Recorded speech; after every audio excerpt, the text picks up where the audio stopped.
The tunnel job. A true border patrol encounter they'll never let me report.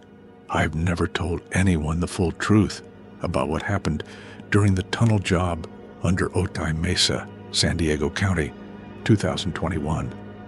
The official report says it was a structural collapse during a joint operation. 2 DEA agents dead. 1 Homeland Security officer missing.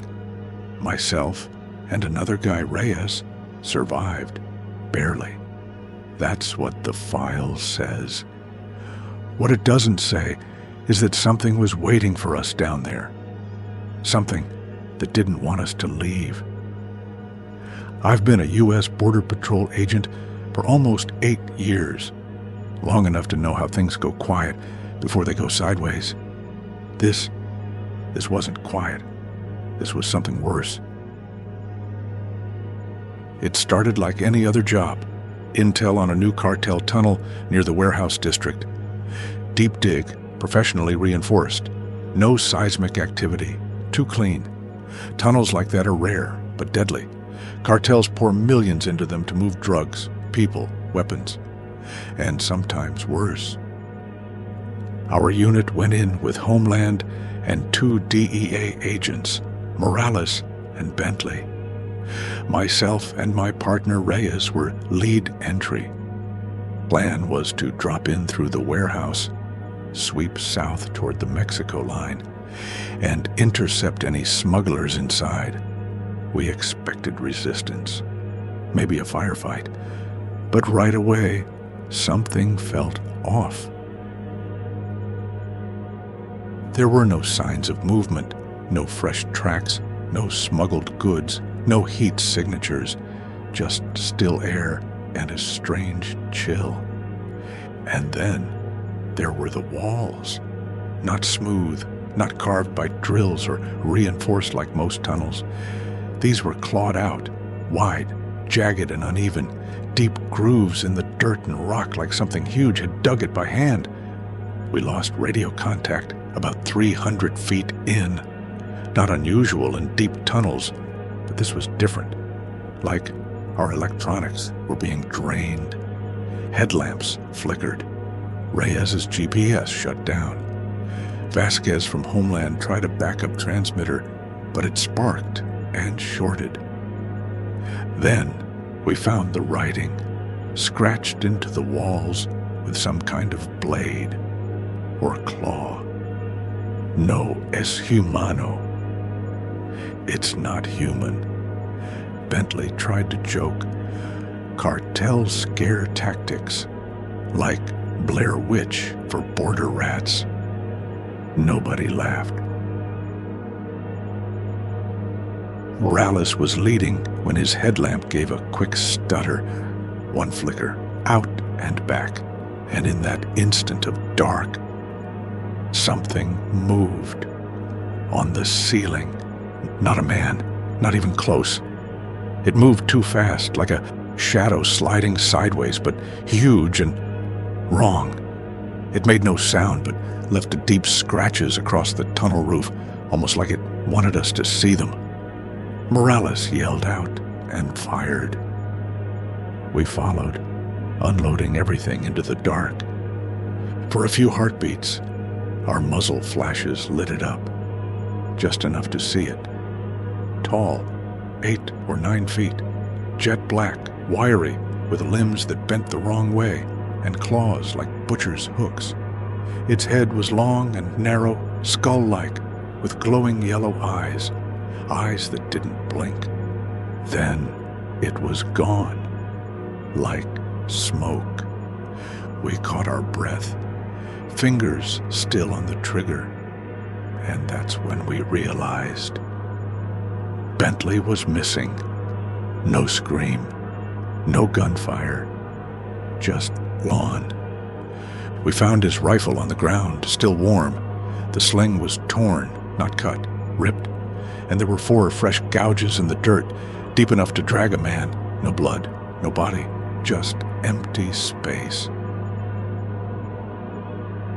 From then on, It was hunting us.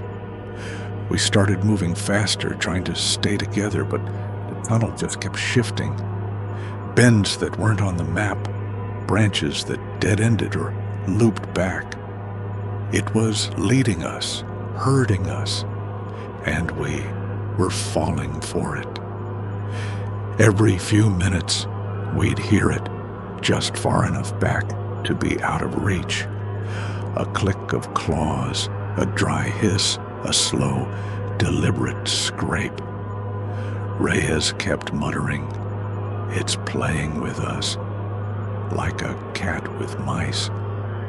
Then we lost Vasquez. He slipped while we climbed over a collapsed beam. Before we could reach him, something snatched him backward. He screamed once, just once. Then the tunnel echoed with a wet crunch. Reyes and I didn't look back. We ran. We weren't agents anymore. We were prey. We were sprinting blind, lungs on fire, heartbeats louder than our boots. Ahead, Rhea's light hit a break in the ceiling. Natural collapse, maybe. A jagged hole, sloping up toward faint moonlight. A way out. But the tunnel was narrowing. The walls felt alive, closing in, suffocating us with heat and sulfur. We climbed over bones, some human, some not. I felt it behind us, breathing, watching. It didn't rush. It was enjoying this. I scrambled up the rubble, cutting my hands on rebar and stone.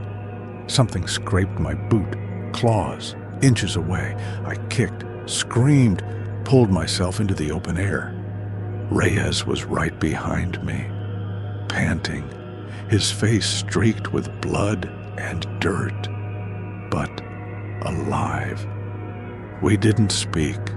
We just lay there under the stars, barely believing we were back on solid ground. Then, from the tunnel mouth below, we heard a sound that still haunts me. A laugh. Not human, not deep. Thin, mocking, satisfied. The next day, the agency sealed the tunnel with concrete and rebar, declared it unstable. The news said Morales and Bentley died in a cave-in. Vasquez was declared missing. The real story. Buried. Redacted. Reyes was transferred to a remote sector in New Mexico. I never saw him again. My report was altered before it ever left the chain.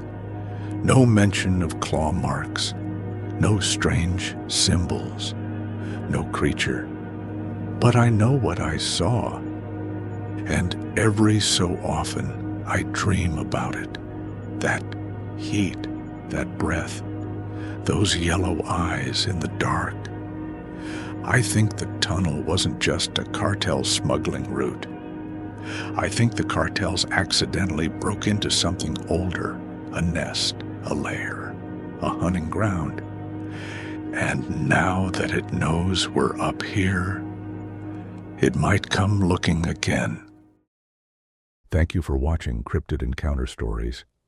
If you enjoyed this content, be sure to like, comment, and subscribe for more terrifying tales of the unknown. Your support helps keep the stories alive and the monsters lurking. Until next time, stay safe, stay curious, and always keep an eye on the shadows.